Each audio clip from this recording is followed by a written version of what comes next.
Chemical equation और chemical reaction का नाम सुनते ही कहते हैं कि बहुत ही टफ हो गया।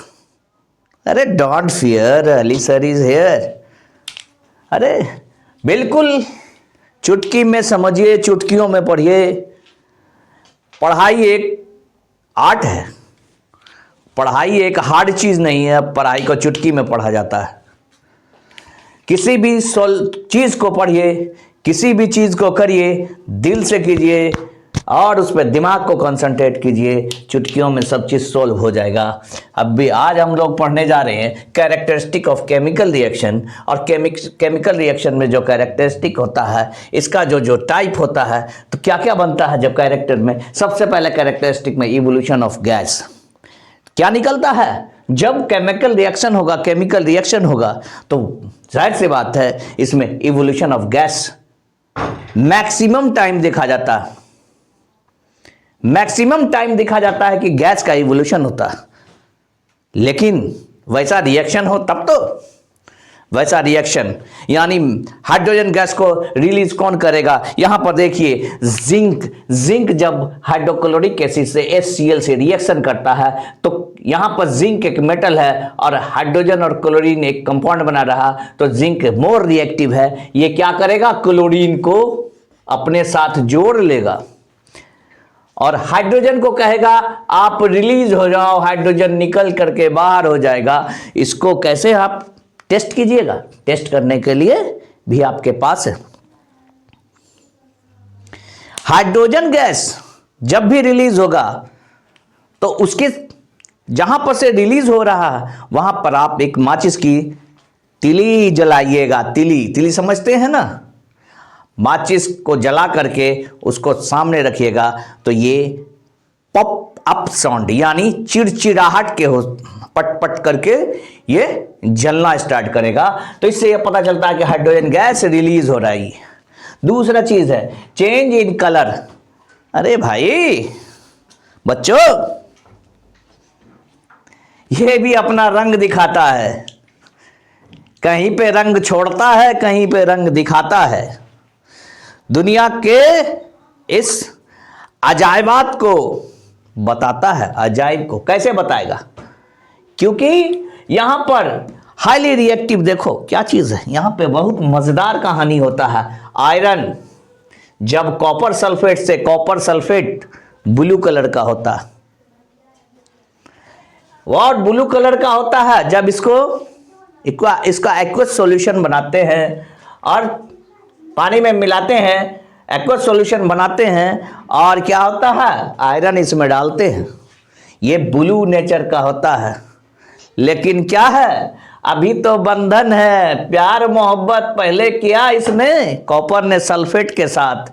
लेकिन आयरन की नजर पड़ गई किस पे, इनकी खूबसूरत अदाओं पे वो मर गया। सल्फेट की खूबसूरत अदाओं पे वो मर गया और साथ साथ मोर पावरफुल था। कौन, आयरन मोर पावरफुल था। तो जब अदाओं पे मरता है, हाईली रिएक्टिविटी सीरीज के अंदर होता है, तो वो लेस रिएक्टिव को क्या करता है, कहता तुम कमजोर हो, तुमसे काम नहीं बनने वाला है। वो इस पे डोरे डाल देते हैं सल्फेट पे और कॉपर को डिस्प्लेस कर देते हैं।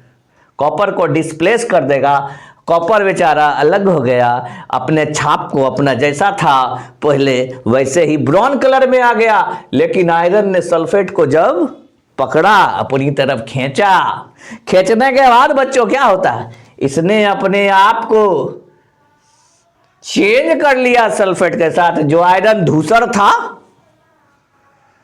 वो अब चमकदार बन गया, आयरन सल्फेट ग्रीन कलर का शो कर दिया। इसलिए बच्चों केमिकल रिएक्शन में चेंज इन कलर भी होता है। एक तरफ गैस तो निकाला, सभी निकालते हैं, तो ये क्यों पीछे रहे, दूसरी तरफ कलर को चेंज किया। अरे केमिस्ट्री ही लोचा है, लोचा नहीं चुटकियों में मजा के साथ पढ़ो। चेंज इन टेम्परेचर, अब टेम्परेचर को भी, अरे गैस निकाल दिया, कलर अपने आप को पूरा चेंज कर लिया, तो टेम्परेचर भी उछाल तो मारेगा। उछाल कब मारेगा? उछाल मारेगा जब आप देखते हैं टेम्परेचर कहां पर, एक्सोथर्मिक और एंडोथर्मिक, एक्सोथर्मिक और एंडोथर्मिक रिएक्शन। एक्सोथर्मिक जो जलने के बाद हीट देता, जिससे हीट रिलीज होता, बाहर निकलता, उसको एक्सोथर्मिक कहते हैं। जैसे आप देख रहे हैं मीथेन को देख रहे हैं, वो ऑक्सीजन के साथ जलने में, जलेगा जब ऑक्सीजन जलने में हेल्प करता है। जलता है तो कार्बन डाइऑक्साइड, क्योंकि कार्बनिक सब्सटेंस है मीथेन, कार्बन डाइऑक्साइड और वाटर तो रिलीज करेगा भाई, मॉइस्चर तो होगा सब में, वाटर तो रिलीज करना, पिया है पानी तो निकालो, पानी पिया है तो निकालो, निकाल दिया पानी, और साथ साथ जो देना था गर्मी वो दे दिया, हीट को निकाल दिया, एक्सोथर्मिक। एंडोथर्मिक में क्या होता है, हीट को देना पड़ता है, हीट देना पड़ता है, और हीट देने के बाद क्योंकि वो पहले से ठंडा, भाई ठंडा को तो गर्म करेंगे तब तो टूटेगा, ठंडा को गर्म करेंगे तभी टूटेगा। और ये कहां पर देखने को मिलता है, ये देखने को मिलता है जब सनलाइट ग्लूकोज पर पड़ता, फोटोसिंथेसिस में सनलाइट जब तक नहीं पड़ेगा ब्रेकअप नहीं होगा ग्लूकोज का। अरे लेता है वहां पे, पहले दोगे टेम्परेचर, एक्साइटेड करोगे, उसके बाद ब्रेकअप होगा। यहां पे क्या है, पहले जोड़ोगे, ब्रेकअप हुआ, लेकिन ये बाद में दिया, ये पहले, और एक्सोथर्मिक में बाद में दिया हीट, और एंडोथर्मिक में ले लिया। उसके बाद देखो अब, अरे भाई थक्का भी तो बनाना है।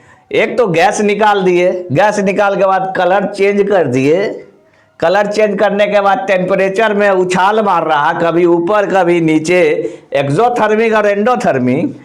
अब थक्का बनाने का काम आता है, थक्का बनाना, थक्का बनाना मतलब प्रिसिपिटेट, फॉर्मेशन ऑफ प्रिसिपिटेट। यानी जब बेरियम क्लोराइड सोडियम सल्फेट से रिएक्शन होता है, बेरियम क्लोराइड का सोडियम सल्फेट से जब रिएक्शन होता है तो NaCl बाद वाला प्रोडक्ट जो होता है, बाद वाला, वो क्या करता है, वो तो घुलने वाला है, पानी में घुल गया। लेकिन ये बेरियम सल्फेट जो होगा वो दही के फट गया, थक्का बन गया, ये घुलेगा ही नहीं, और घुलेगा ही नहीं, घुलने की टेंडेंसी ही नहीं होती है, तो भाई ऐसे ऐसे तैरता रहेगा, लगेगा कि थक्का थक्का बन करके, थक्का समझते हैं, प्रिसिपिटेट उसको बोलते हैं, यानी घुलता ही नहीं है, दिखाई देता है ना। तो ये प्रिसिपिटेट, जैसे आपने पढ़ा होगा, एक होता सॉल्यूशन जो घुल जाता है, और सोल जेल की बात पढ़ा होगा। इसके साथ साथ दही जैसा बनता है ना, दही तो बहुत कभी कभी जम भी जाता है, लेकिन पानी में जो चीज तैरता रहता है बिना घुले, उसी को प्रिसिपिटेट बोलते हैं। पीपीटी का मतलब यहां पे प्रिसिपिटेट, थक्का बनना, घुलना नहीं, नीचे बैठ जाना उसके बाद। अब बात तो यहां पर बहुत बड़ी बड़ी आ गई। अरे भाई गैस निकाल दिया, गैस निकालने के बाद आपको एफिनिटी रख दिया, लगाव रख दिया, प्यार मोहब्बत दिखा करके कलर को चेंज कर दिया, चेंज ऑफ कलर। तीसरा एक्साइटेशन, उत्तेजना बढ़ाया, कभी दिया लेकिन बाद में दिया, टूट करके दिया, एक्सोथर्मिक रिएक्शन में हीट को दिया, और कभी लिया फोटोसिंथेसिस में तभी टूटा, एंडोथर्मिक रिएक्शन। और प्रिसिपिटेट, कुछ चीज आया, घुल तो गया पानी में, कुछ ने अपने को न तो घुला पाया और न ही कुछ बना पाया, बीच का रह गया। बीच का समझते हैं ना किसको बोलते हैं, बीच का रह गया। तो वो बेरियम सल्फेट हमारा हो गया, बेरियम क्लोराइड सोडियम सल्फेट। जब रिएक्शन किया बेरियम सल्फेट और सोडियम क्लोराइड बनाया तो बीच का ये रह गया। कौन बीच का रह गया, ये घुला ही नहीं, सोडियम क्लोराइड घुल गया, बेरियम सल्फेट प्रिसिपिटेट बन गया। अब बात आती है भाई साहब, सारे कहानी यहां से कह दिया इसने, कहने के बाद जब सारी कहानी पढ़ लिया तो क्यों नहीं अपने स्टेट को ही चेंज, मतलब बहरूपिया बन जाए, बहरूपिया बोलते हैं। तो ये चेंज इन स्टेट क्या होता है, यानी टेम्परेचर का, melting of ice, melting of ice, ice solid था, आइस सॉलिड था, मेल्ट किया, लिक्विड बन गया, और लिक्विड को जब क्या करेंगे, फ्रीजिंग करेंगे तो सॉलिड बन जाएगा। हमारे चैनल में बने रहिए, हमारे चैनल को सब्सक्राइब कीजिए, हमारे चैनल को लाइक कीजिए, ज़्यादा से ज़्यादा शेयर कीजिए। धन्यवाद।